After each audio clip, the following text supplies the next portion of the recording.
everybody. My name is Gemma Slack, and I am a principal educational psychologist and director and co-founder of an independent psychology company called Lincolnshire Psychology Services. Thank you so much for inviting me along today to the Distinguished Schools webinar. Really appreciate the time being given to have a chat about psychology. You know, as a psychologist, I love talking, so there will be a lot of opportunity for interaction today. So please have a chat with me, whether that be on the chat with Ben or unmute yourselves and have a conversation. Hopefully there'll be lots of things that are relevant to your school context, thinking about closing that learning gap post the COVID pandemic and that recovery curriculum. Basically, my work at the moment is primarily in Lincolnshire and in the East Midlands more generally. And as a company, we're a group of educational psychologists and assistant educational psychologists. And we're commissioned by schools to work primarily at an early intervention and prevention level. So we're supporting meeting the needs of all pupils, basically, in the school through applying the psychology. It might be individual casework, but it also we're working much more at a whole school level now, thinking about supporting teachers more generally in a class to kind of engage, pupils more dynamically, and thinking about at an organisational level, supporting senior management to develop and implement policies. And definitely the main focus post-COVID has been about, developing post-lockdown, about developing and supporting that implementation of a recovery curriculum, and reducing the barriers for young people and helping them to settle and thrive back in formal education. So what I've got today for you is really, I put out to my schools, what have they found over the last few months, what has been helpful to them about some of the things that I've said. What have they found valuable in any of the advice that I've given? And luckily they did come back with something, which was very handy, and what I've done is tried to group some of those things together and put those forward to you today in some slides just around some of the psychology that they've found really helpful in thinking about developing that recovery curriculum, targeting particular pupils, but also at an organisational level to close that learning gap. And based on that, a lot of the things are broader than just learning, and thinking about emotional well-being as a foundation. That's something of particular interest to me, as my specialist area is emotional well-being and anxiety, particularly for those young people on the autism spectrum. So hopefully some of the things today may be particularly geared at those young people with more of an emotional need that may have emerged during the pandemic and kind of subsequently as well. Okay, so thinking about that then, and why I'm here, some of the things I said to schools were, what have you experienced kind of, since COVID, and what's that looking like for you in terms of the needs of the pupils and the school support, really? And they were looking at really the key things that kept being identified were things around poor progression and retention of skills, learning more broadly than that, struggling to settle to learning as well. So kind of just being able to engage and attend and just be in the classroom ready to learn. And then also that more of their lack of independence and motivation and interest that's kind of being seen subsequently as well. So those are kind of key things that were emerging across the hundreds of schools that we work with in the Midlands, and they seem to be some of the repeated themes. And so some of the things now that we've been thinking about is, okay, how could I help address those things, and what might I be able to help schools think about really in terms of getting unstuck with particularly young people, but also helping them prioritise where to start with the support and utilising the resources and expertise they've already got, and just thinking about rejigging it a little bit or focusing it in a slightly different area to combat some of those things that they were seeing more of post the lockdowns, really. So bearing that in mind, I'm starting with academic resilience, because for me, that's what is consistently identified across the research, practice and legislation, is that children's emotional well-being and resilience directly impacts on their readiness for learning and ability to successfully retain information and make progress. And I think that's something, we're all really familiar with, but I really like this model because it captures it really succinctly. And it's something I used as a framework for the schools that I worked with and helping them to consider where to prioritise their support. So it's actually available on Boing Boing, so the website's at the bottom of your slide there. And it was developed in collaboration with the Young Minds charity. And it's a well-known young people's mental health charity. And what they did was they developed this academic resilience framework for schools. And it's available as a free resource on their website. So, feel free to go and take a look. And they've got some different resources around these particular areas. But essentially, it's a linear model. So the idea is that for young people to learn, these are the 5 key areas. And you move from left to right on the slide. And you move through each of those stages, and the idea is that actually completion kind of one stage then directly links into the child's capacity to be able to access the next stage. And if they're struggling in some of those later stages, for example, with coping or learning, it's important to look back and make sure that there isn't any gaps in those earlier levels, maybe around meeting their basic needs and belonging. So I think particularly in light of the pandemic, the area of belonging potentially has been really big, really impacted. And so in terms of thinking about learning, it's also thinking about a young person's belonging as a foundation based on this model. So the key areas really when we're thinking about basics, are that idea of people have come across like the Maslow's hierarchy of needs before. So this, the idea of not feeling hungry when you're coming to school, feeling refreshed, having had good sleep, so sleep hygiene practices, re-establishing routines, feeling safe, and children's perception of their safety, not necessarily about whether they are physically safe, their perception of how safe they feel in school, which, covers clear information about COVID and practices and what's in place now. And what precautions and measures schools are putting into place. All of those things really are captured in kind of that basics idea. And the idea is once they're met, then we would move on to belonging. And that idea of a young person feeling like they're valued in school, that they feel they've got that friendship group, that staff like them, that they feel valued, that they have a purpose. And that's really absolutely integral, given, I suppose, the time that children have spent away from their peers in the school community and learning from home. They may need something a bit more explicit and targeted now to re-establish that sense of belonging. And if we don't do that, actually that will impact on their learning and their readiness to be able to learn. So in terms of the learning, that would be all of the things you will already do to make sure that young people are able to learn effectively, and any of the adaptation, differentiation we would already do. Ultimately, though, if a child is then not feeling that they belong or valued or feeling they've got those social relationships and feeling okay in that belonging sense, even if they have got the learning capacity, that is going to be affected by that earlier step, basically. And then the learning element is thinking about, are they able to kind of succeed and learn independently? Is it relevant for them? All of the things we would naturally do in terms of the learning before it then moves on to coping. And coping's the interesting one because that's often the foundation and the real focus for, say, emotional resiliency programs and targeted intervention in that area.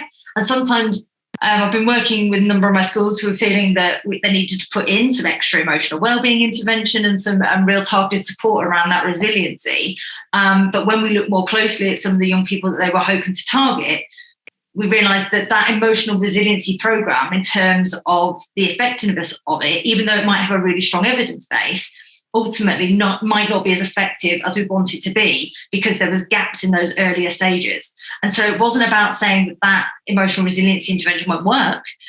It's just getting it at the right time for the right young people, that maybe a better focus at that point in time for some of the pupils they wanted to target was, do I need to look at something more holistically around belonging and developing relationships? And then I could look potentially at something more emotional resiliency targeted later on when I've got to feel that those 3 earlier gaps are secure. And that final stage around the core self is very much kind of related to self-esteem and self-identity. And if we're thinking about young people where you're feeling that self-esteem in some way, maybe quite fragile or not secure, actually, if we look earlier at those 4 previous stages, anything working at the basics, belonging, the learning and the coping stage is going to impact on a young person's self-esteem. Rather than thinking we need to do a particular self-esteem intervention or something to target that, it's helpful to look back at those earlier gaps and stages. So really, as a model, the schools I worked with, this was kind of provided a framework for something they already understood and knew, but it was really highlighting where to prioritise the resource and to make sure that though they may be wanting to target learning and accelerate that learning, maybe they were wanting to target something around resiliency for all young people, that we wanted to make sure that those earlier stages and earlier kind of the basics and the belonging were secure and in place first, because they will ultimately impact on the effectiveness of anything they did subsequently. The really nice thing about this model is that it gives you some suggestions about what might go into those areas, which I've actually got on this next slide. So this is exactly the same model. And if you see at the top, it's got those 5 areas: basics, belonging, learning, coping, and core self. And then it's got some suggestions underneath from a whole school organisational perspective of what some of the things that schools might want to consider, already are considering and doing very well in those areas. And this is our real kind of first discussion point, really, is to give it the chance and put it over to you around what are the things that you feel that you're, as a school, that you're doing really well in those areas in terms of meeting those basic needs, any areas of belonging, that are informing that learning indirectly through really working on those earlier 2 stages. So I know that I've got the chat up here and Ben's got the chat as well. So if there's anybody that wants to comment or has any reflections on this model around anything that you think you're particularly doing very well around these areas, then feel free to put on your mic or put something on the chat. I might start off, Gemma.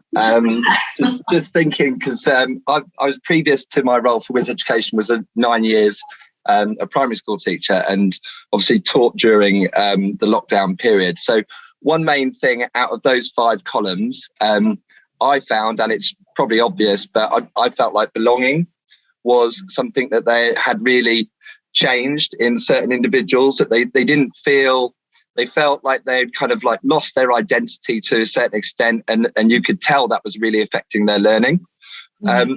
So what I did, I kind of implemented it would have been at the start on a daily basis, just for 10 minutes, some sort of belonging sense game, and very, very simple. I remember the one that I did that worked particularly effectively was just having a bit of circle time, and there was a gap in the circle, and the person to the left of the gap would ask someone to come and sit in that gap. A very simple and not complicated at all, but just that interaction of the children being aware of who hasn't been asked to sit in that gap, and actually feeling like a class again, and having that kind of group identity really did improve how they all felt about in a wider belonging sense.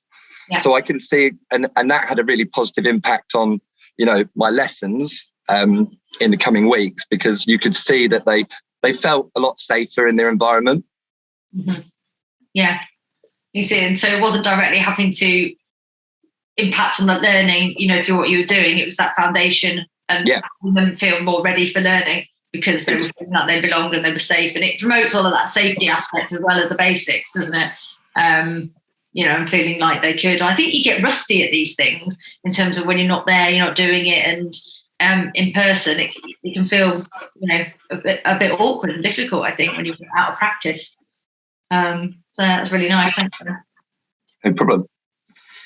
I wonder if anyone else would like to be brave and share some of their experiences.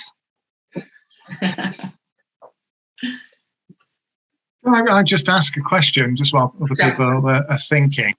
So did you get feedback from schools? I'm just thinking of, some children will have been at home where they had a very well structured day, just from the particular background that they came from. Did you find that when they came back into school, they struggled with that, that sort of fairly rigid structure to a day that schools obviously bring in?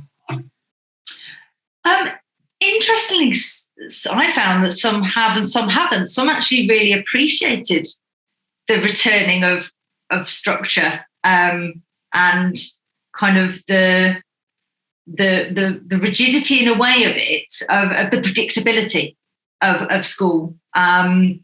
And so actually for a number of the schools that I was working with, they were trying to kind of make it predictable without putting too much demand on, but they were finding that the predictability of the routine, actually helped young people. And that's interestingly, that's something I've actually got on my next slide. It was an article that was done by Bernardo's that were looking at kind of pupil views and their response to routine and the rigidity of that when returning to school. So I'll cover that in a minute, but that was my experience. I don't know about anybody else.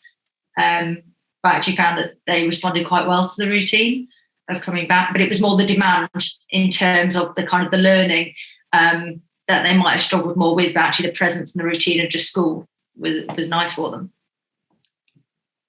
I think that probably contributes to belonging and basics, that they're all playing, like all singing from the same hymn sheet. As far as obviously when we're at home, families were adapting in different ways, weren't they? So now the expectations were much clearer and the same for everyone else. So you could see why that would contribute. Let's hear from Lisa. I think she's been wanting to either ask a question or say something. I think there's probably a couple of things to say. I think our lockdown provision was quite structured anyway, and we had quite high engagement. So the learning routine and the structure wasn't such an issue for our school unless they didn't engage with the online learning. And we could see the difference with those children when they came back. But as a church school and also quite a musical school, we do lots of singing. I think that once we were able to get together and have the ethos of the school running through and get back to whole school worships and singing, that had a huge impact, I think, on, that sense of belonging and getting back to normal for our pupils. So for us, it was less about the obvious and getting back to the normal routine of learning. And it was more about all the incidentals that form our school as a whole. Does that make sense? And getting back to all the things that we know impact on children's learning attitudes, but we perhaps hadn't realised what an impact it makes. So getting back to that has made a huge difference for us.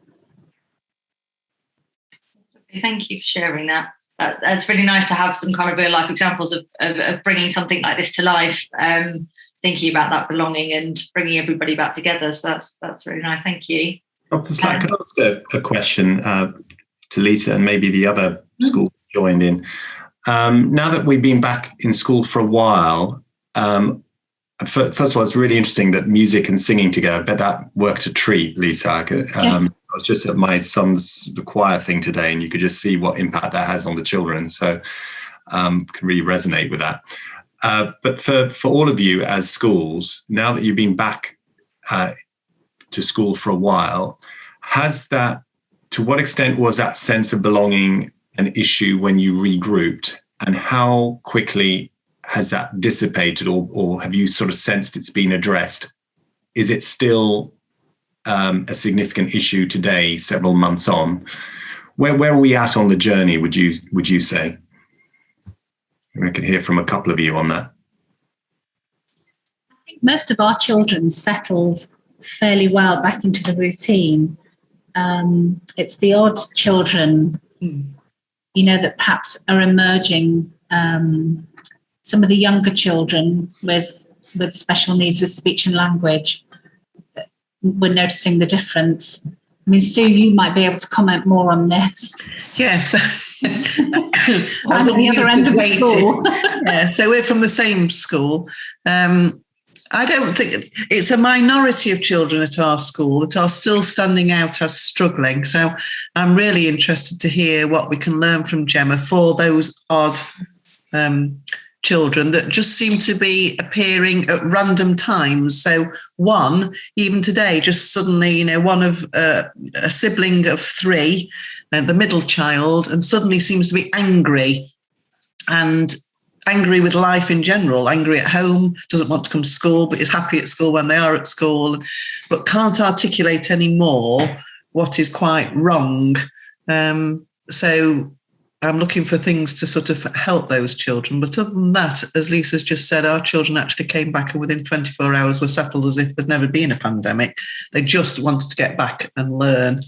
Yes, the worship and the music has made a huge difference, and it's something that I'm really passionate about. So that does help. But the other bit that I just noticed was the middle column for me, thinking about our children when they were learning at home.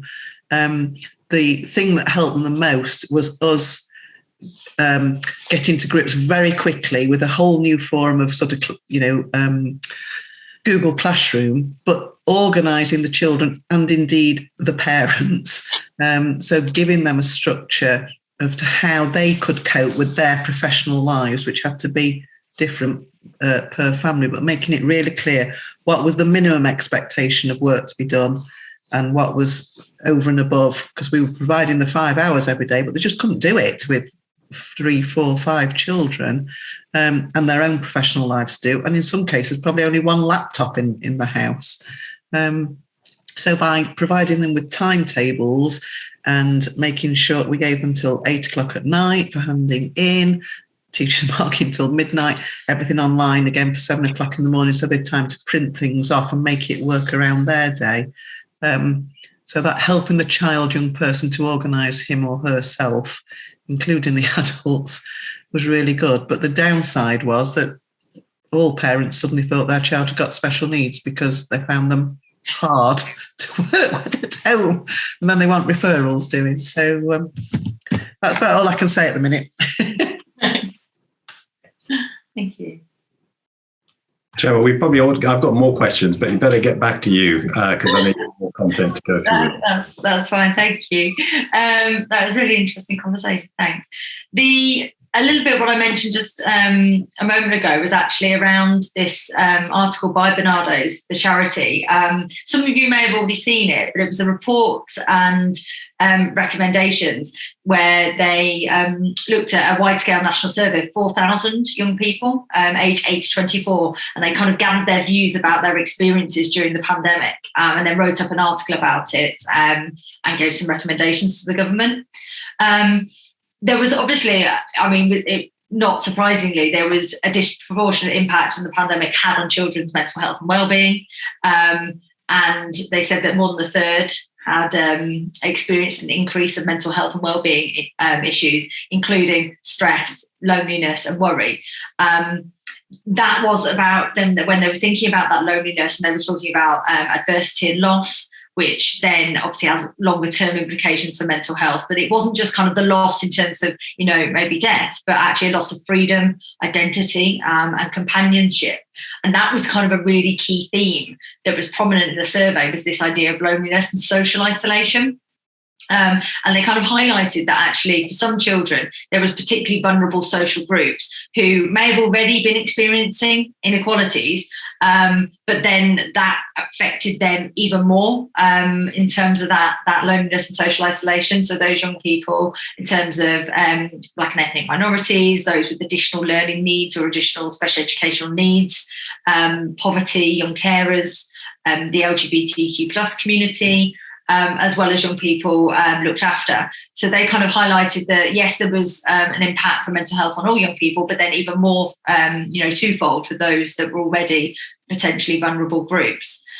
However, the article was really, really positive in that it highlighted that this idea from learning from lockdown and the idea of not throwing the baby out with the bathwater kind of idea, in terms of they identified a lot of new forms of self-care and virtual ways that young people have built those social networks and relationships. And they talked about in their recommendations the idea of kind of keeping up with those and what actually really worked well in lockdown and what we can continue with. And a number of my schools kind of reflected on that in terms of their own practice as well, around what they brought in during lockdown and wanted to kind of keep up with, really. A couple of really brief examples was one of my schools ended up completing a lot of home visits for the early years and transition in, and decided actually that was a really good part of their transition, and decided they were going to keep up with that in terms of the home visit and learning about the context of each individual young person transitioning into the early years. They also decided that they were going to keep parents' evenings as virtual because they'd actually ended up with a better uptake using a virtual means. And if there was kind of single parent families or separated families, they found that it was more likely they were able to get both parents together using virtual means. So they decided they'd actually keep up with those virtual meetings rather than making parents' evenings in person. So just a couple of examples that it got schools to reflect back on. Yes, it's been a really challenging time, and there's things that actually we hope are not going to be happening anymore. We want to move forward, but there's a number of things that actually really brought everybody together, and people did things effectively to help themselves cope during this time. And some of those were all captured into 5 key areas. And this is what the report looked at, and basically said there was 5 key areas that were identified as supporting the coping of young people in the lockdown. And it's really important to look at how we can continue on with those. Number one, so there was spending time with family, there was keeping in contact with friends, however that might be virtually, there was routine and structure. And that came out as a repeated idea of actually the routine, structure, familiarity and predictability in education, and even outside of that is what kept people being able to cope through lockdowns, as well as that kind of more physical side attached to mental health, the sleep, the exercise and the diets, and having any of those hobbies and leisures. So a lot of the schools I then worked with spent some time considering these 5 areas and thought, how could they promote these at a universal whole school level, whether they looked at assemblies, they looked at putting on more structured activities at playtime and lunchtime, they were drawing links with these in lessons, whole school displays, and generally trying to develop a more positive psychology approach, focusing on kind of the new skills and strategies that had been learned during a lockdown, and thinking about how we can continue to promote those, really. One of the main ones was thinking about increasing that structured social activity at playtime, break time and after school clubs. And that was a real focus area for a number of my schools, primary and secondary, that thought about, actually, is there something more at this point in time that I could do in terms of protected areas, spaces, just the availability of adults, just trying to add a bit of structure to those maybe more unstructured times to help support and facilitate some of that social time, because it can be the time that the young people feel most vulnerable in terms of, their belonging, in terms of their social, their competence and their confidence, and just kind of add a little bit of structure and support there. So that was one thing that they particularly felt that they wanted to keep on with, and that Bernardo's article informed that, really. So I just wanted to leave that with you to kind of recognise the importance of those areas, and I'm sure there's numbers of ways that as a school that you're promoting those. But I thought it was a really valuable article and a really interesting real large scale survey from the young people themselves and their voices.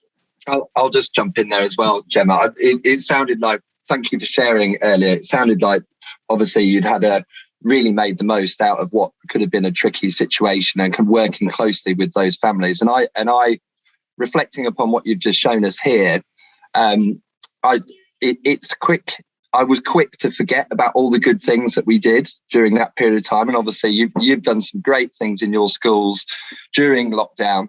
And actually how important are they now? I think it's really easy to forget those good things. I mean, I never want to do a family quiz again. But essentially bringing those kind of structured times together was a real positive from that period of time, and actually just to bring that back to the forefront for the children would probably have a really positive outcome. Thank you. Thanks, Ben. Yeah. Is there anybody else that wanted to comment on anything related to the article, or any thoughts or reflections before I move on?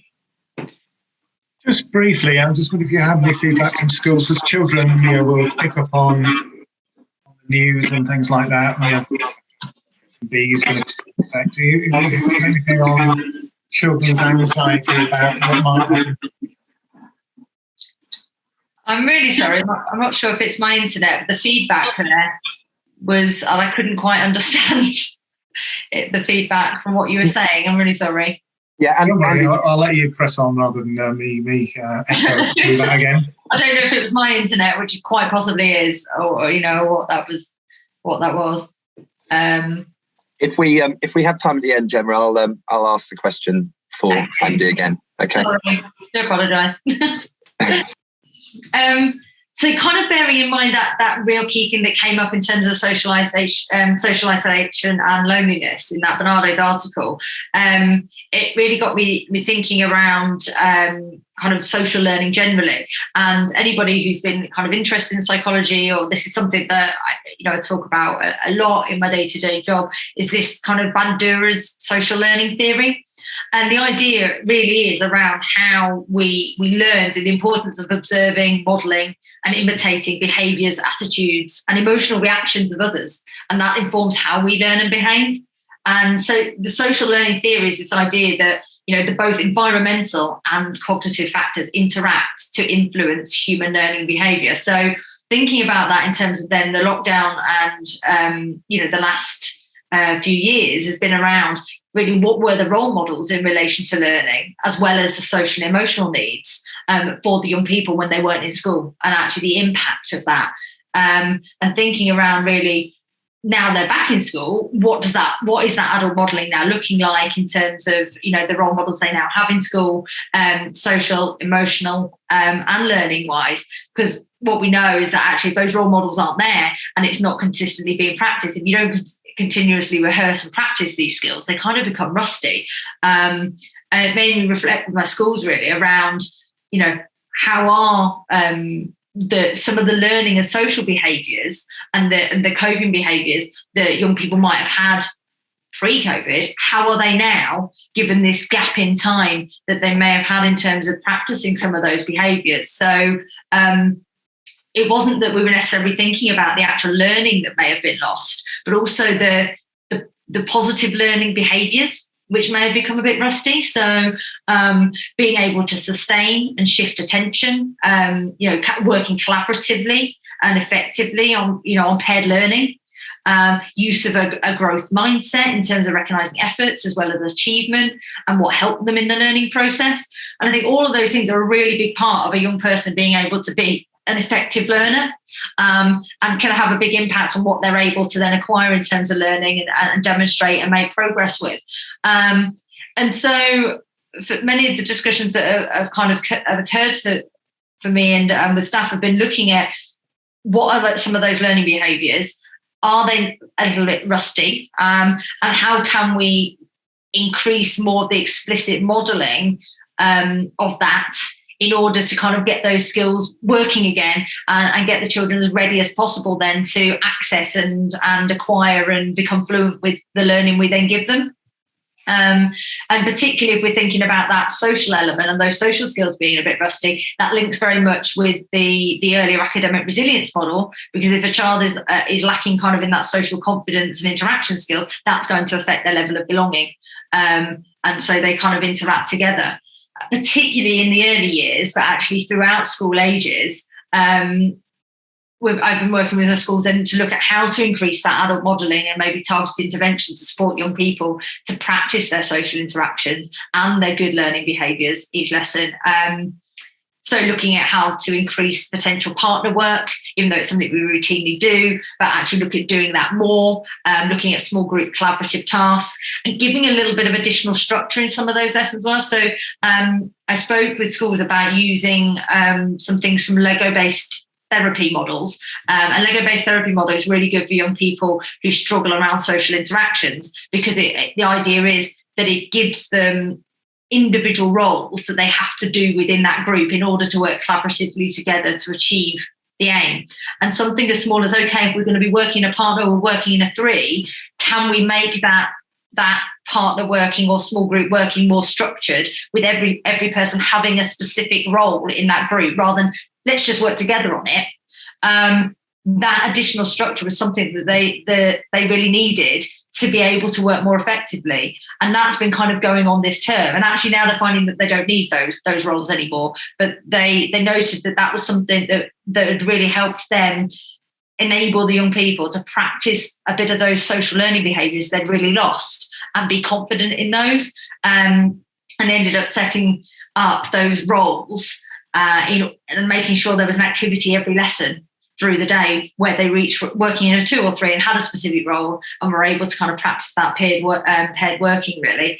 And they gave some feedback that had worked really well to just give a little bit of social confidence and security and practice kind of those skills that had become a little bit rusty, that didn't need now as much structure anymore, but they've now meant that young people are a better place to be able to engage in the learning. So that's something I really just wanted to highlight in terms of that idea of it, being broader than just the learning that they're doing. It's those learning behaviours and the attention, the social interaction that all interact and impact on a child's ability to learn.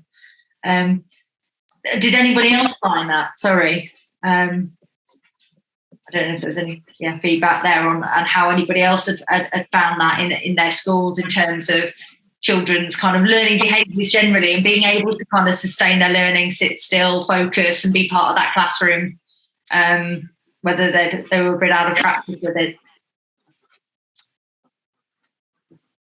I guess I saw quite clearly that every child had very different experiences at home, and I think that kind of was communicated in their behaviour.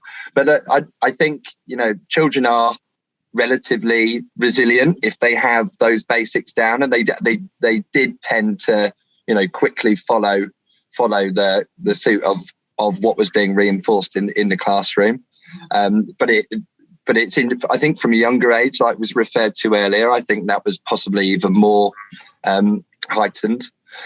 Gemma, I wonder if we could go on to the next stage with the learning aspect. Yeah, that's brilliant. Thank you. So this is something having considered kind of the social and emotional foundations impacting on the learning. This model of learning, if people have come across it before, Harry and Eaton's instructional hierarchy, is essentially this idea of all learning, any skill, any stage or age in the education system, all learning follows this hierarchy of kind of stages, starting at this bottom stage. So any new skill that a child would learn would move through these 5 stages. But it means that if actually the previous stage is not secure, it can mean that the next stage is difficult for the child. And so then it can look like poor retention and kind of intermittent academic success. And so this came up frequently actually in some of the spiky profiles of some of the young people that I was working with, and around kind of their learning appearing there to be poor retention and not that maintenance. So really in explaining this model, the acquisition stage there at the bottom is basically where they start. When a child acquires a new skill, they can successfully demonstrate it. It is quite effortful and it requires a lot of cognitive demand to get the answer right. But they get it right, they're accurate, but it does require a lot of energy and cognitive effort. As they practice the skill, they become more confident and secure in that cognitive effort. And they become much more fluent and they don't have to use as much brain power for it. So then they've got the spare cognitive capacity to learn a new skill or build on that original skill. If they're not fluent, so they're still getting it right, but it's quite slow. If they're not fluent, then they actually don't have the spare cognitive capacity to learn something new. So then over time, it looks like they're not retaining something because we're moving on to a new acquisition too quickly before they've had this fluency and maintenance time. But it can look like poor retention. So often those children, who maybe have like struggled with learning, this applies, really effectively. But also when we're thinking about that, closing that gap, post-COVID, it's thinking about where are these young people in terms of these stages? Have they not, because maintenance requires a lot of practice and overlearning, as does fluency, have they slipped back a few stages? That though they're getting the skill right, it's taking them a lot more effort and energy and cognitive demand than it had done previously.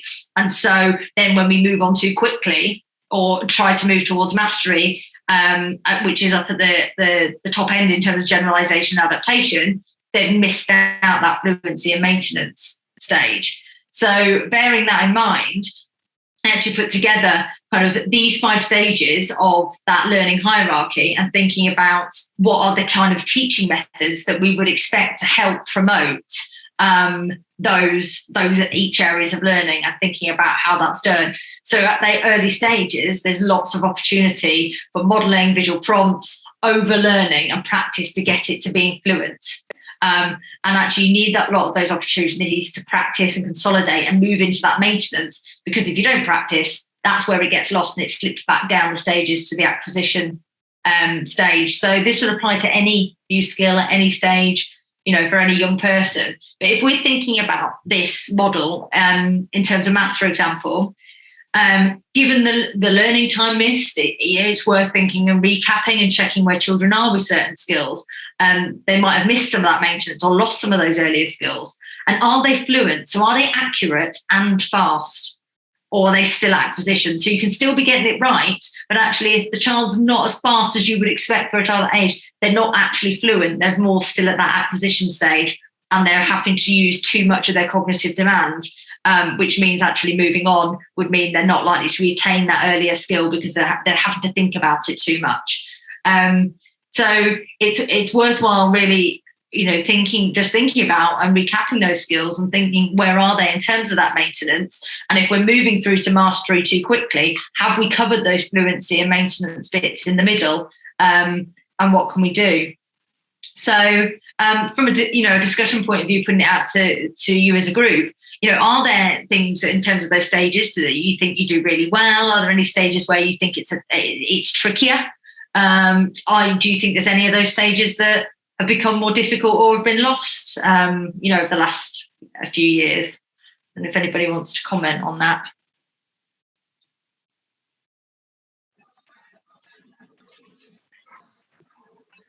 I think a good question. Ben, can I? Yeah, absolutely. While everyone's thinking about that, maybe you guys, I think it's all interrelated here. One of the findings from our data that we haven't yet published was that during the COVID lockdown and return, what we used to see was a 4-year gap in most classrooms at sort of key stage 2 in sort of the maths learning levels. So quite simply, the maths learning levels of your best student and your least able at that moment in time was a 4-year gap. One of the interesting things we found in the data anyway from our education and department and data team is that gap has actually widened during the COVID period. And I wonder if that relates to what you were saying earlier, Susan, that the the return from all this disruption has affected individual students more. And I'm wondering what that would suggest is the children who were we've got the data on the subject of mathematics, as you know, the children who were struggling the most before lockdown have struggled even more. And whether that also then relates to this, were those foundations at stage 1, 2, 3 that you've got here. At the moment, we've got the data and what I don't understand is why. Why is that gap widened? Mm-hmm. What's affected that? And what can we do about it as a group of stakeholders to bring that back? I mean, there was a lot of data about learning loss across the country. And of course, or not of course, but perhaps somewhat intuitively, under-resourced areas were affected the worst. What I didn't necessarily expect to see is within any given class in any given school that the gap might have widened as well. And I wonder if this is related to that. I don't know if any of the schools present today can comment on that. Have they seen that? Why is it that the individual students who were already sort of most behind affected the most from all these disruptions? And and which areas are they related to with regard to this? I think that you've kind of found what we have found at school. And it was interesting because I met a parent of a lower ability pupil in the summer, and it made me reflect on exactly what you've just said, because the provision that I can only talk about our school, obviously, the provision that we had in the first lockdown was structured online lessons. By the second lockdown with maths, we were providing recording ourselves, like tuition videos, and then children would complete the work online and then submit it in. And I think that for the more able children, they also have great independent skills. And, you've talked about those layers of learning. All the basics are in place for them. So those were the sort of children who actually could watch our videos, watch us, and some of us did support videos as well. They had everything they needed to complete the task. Whereas the lower ability pupils, they are the pupils who we would normally be going to continually in the classroom and feeding back verbally and modelling and scaffolding throughout the lesson. And obviously, even though I felt we'd almost done the very best that we could, because we'd provided us with a video, with a PowerPoint, but there was no interaction and we can't see what the child is doing at the time. Whereas in the classroom, we can see 35 pupils' work and we can respond accordingly. Or if you feel that there's a class misconception, you can stop the class and address it. So for the lower ability children, I think that's why they were disadvantaged, because they benefit so much from that instant feedback and us taking action. And that's the bit that was missing. They missed out as well on like your pre-teach and post-teach activities, and all the kinesthetic manipulatives that you'd use with them, or you draw upon as another way for them to visualise what concept you're trying to get over. And although we sent a lot of resources home, resource packs home, you couldn't send the whole maths cupboard home and everything that you draw upon when you're in the classroom. So then you are down to parental support and the ability of that, even though we're dealing with very professional parents, but they're not primary school teachers, and their time, their time poor because they're busy.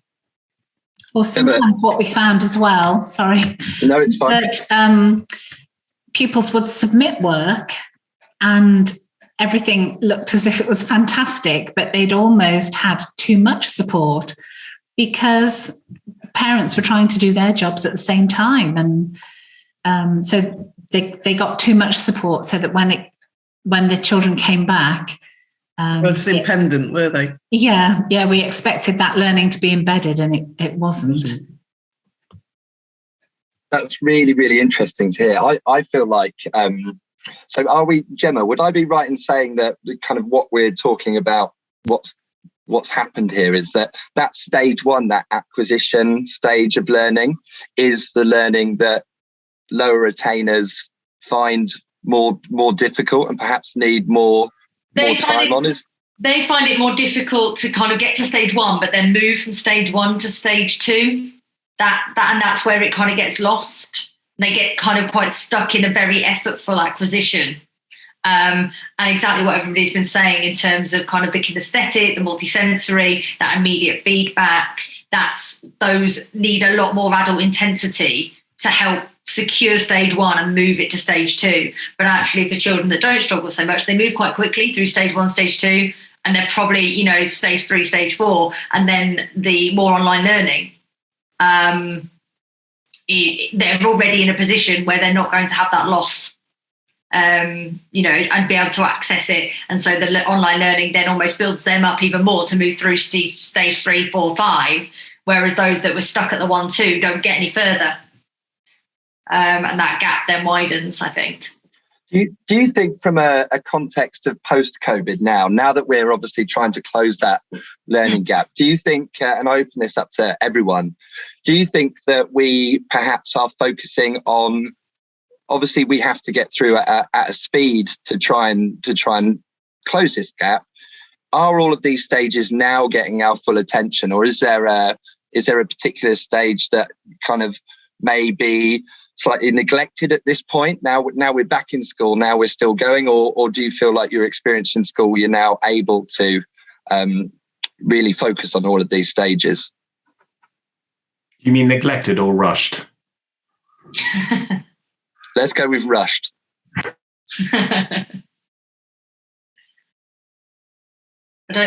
Was that directed at me, Ben, or was it directed at everybody else? No, I think from the teachers and the head teachers who are speaking, it would be interesting to get their feedback on. Yeah.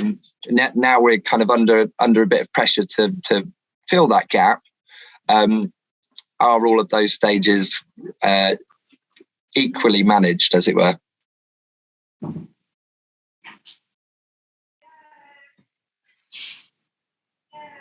Go on, Mandy. You've got an organic, intelligent humanoid next to you. That's it. How did you know that? You could see Well, what I was just discussing it behind my hand to Gino, that, well, I'm looking at all the ranges and I'm thinking that I would hope that our curriculum would present all of those opportunities for children. What Maths-Whizz does for them, it gives them that opportunity to be independent and practice and refine skills and build fluency and learn new things on top of what they're being presented with in school. But ultimately, the bit we can't do is we cannot form the habit for the child. So we have to give them the opportunities and we have to talk to them about learning, and we have to have buy-in from them. So no matter what we do, unless we get buy-in from them and the parents, it makes it difficult. So as a school, we have to provide it all and opportunities to develop fluency and habit and everything outside. But ultimately, there's a job that has to be done by the individual pupil. Mandy, you've absolutely said the perfect thing, because I think, Gemma, your final bit will lead on to that. I was just thinking that. I was just like, wow, Mandy, I don't know you, but thank you.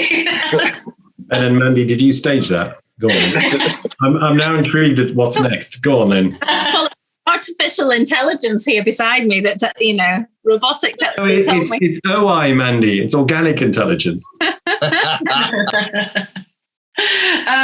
Well, very much linked to exactly what's just been said.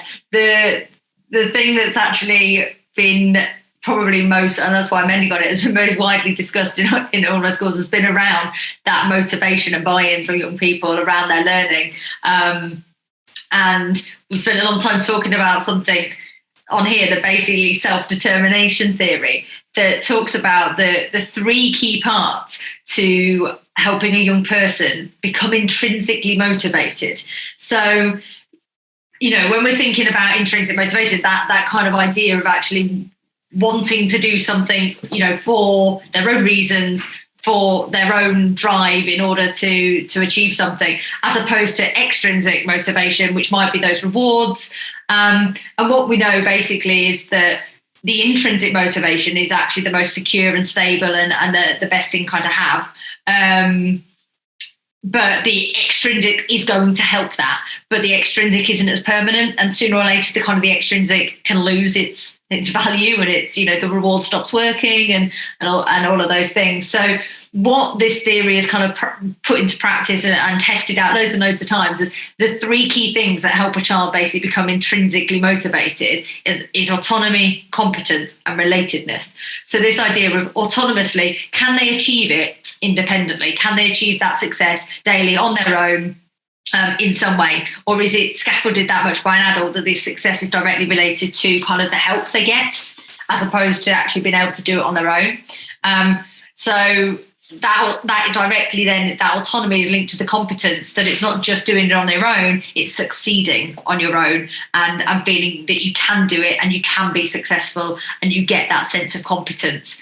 And the final thing is about the relatedness. So the idea with relatedness is it a meaningful, important thing to that young person and the people and the peer group and the school that they're in? There's no point in being motivated and successful in something that actually you don't get a sense that anybody else really cares about, that it's not a value that the school holds or that peers are really are bothered about. The idea that how are they comparing their ability in a way to others, thinking about that comparison, being able to share anything that they've succeeded with. Does it receive positive feedback from their peers? So that kind of relatedness. And Ben and I were having a conversation about it the other day. It was about competition and how that can intrinsically motivate, but can sometimes demotivate people as well.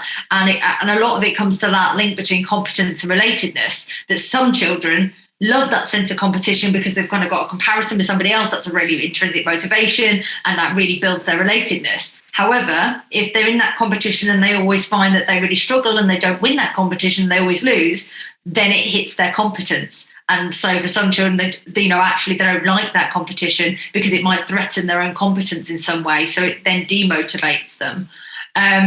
But essentially, those three components all working together is what intrinsically will motivate young people, and even more so kind of in this time now moving forward, that, as you say, that intrinsic motivation and buy-in by young people is more important than ever.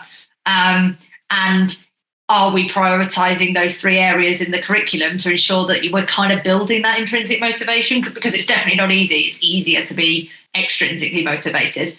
But that intrinsic motivation is the real key for kind of learning success. So, that's kind of the theory and the practice behind it. I'm interested to see or hear what people think really about those 3 areas. Do you think those 3 areas are all equal? Do you see more of one thing impacting than the other? Does anybody have any thoughts?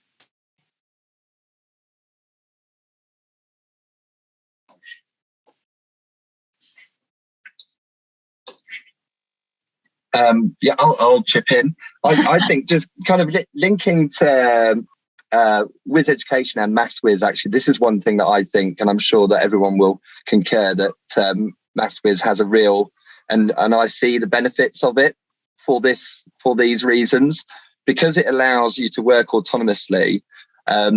It obviously builds the competence because it's based around the individual child, and it does give them that relatedness. And sometimes, that might be a competition, and I totally respect what you're saying about the authenticity of competition. Maybe it doesn't always apply, but I think what Maths-Whizz does for children does actually really complement this concept of motivation, but it comes in many different forms. But really interesting. Thank you, Gemma. No problem. If there's not anything else, I'm going to hand over to Richard because we're about out of time. So sorry, I've spoken too much. No, been really interesting. Thank you. I wonder, Richard, if you could you move on to the next slide, Gemma? I can indeed. Well, firstly, Gemma, thank you very much for really bringing multiple areas of this very important area, the psychological perspective, to the table today, and triggering some really good discussions here. I'd like to thank all of you for joining. I think it's been really interesting. It's increased my awareness. I know with many of you, our education success partners are working with you, developing implementation plans and reviewing. And I think this is probably an area that needs to be in that discussion, thinking how are we getting that motivation? How are we engaging, as Mandy said, healthy parental engagement, and just the broader community in this. So again, just sort of doing the full cycle as distinguished schools, you guys are already implementing and embedding some of the things that we discuss in our partnership effectively. And that holistic approach means we're looking at this and other areas that will help you achieve your learning outcome goals. I hope you've found something useful in that, increased your awareness. Do raise, if you have any further questions or areas that you want to discuss in relation to your school or individual pupils, do raise that with your education success partner. We're always looking to see how we can support that. We take a holistic approach, and we bring a network of experts like Gemma to the table so that we can support you towards your goals. So Gemma, once again, thank you so much for that. It's been, I found it really insightful for me, and thank you all for joining. We are just a few minutes over time, but I hope it's been well worthwhile. So with that, thank you. I'll bid you all a lovely evening. Thank you very much. Very much. Thank you now. Bye. Bye-bye. See a lot of you at the Maths Extravaganza tomorrow. Thank you. Oh, yeah, the Maths See you tomorrow. Experiment. Really good.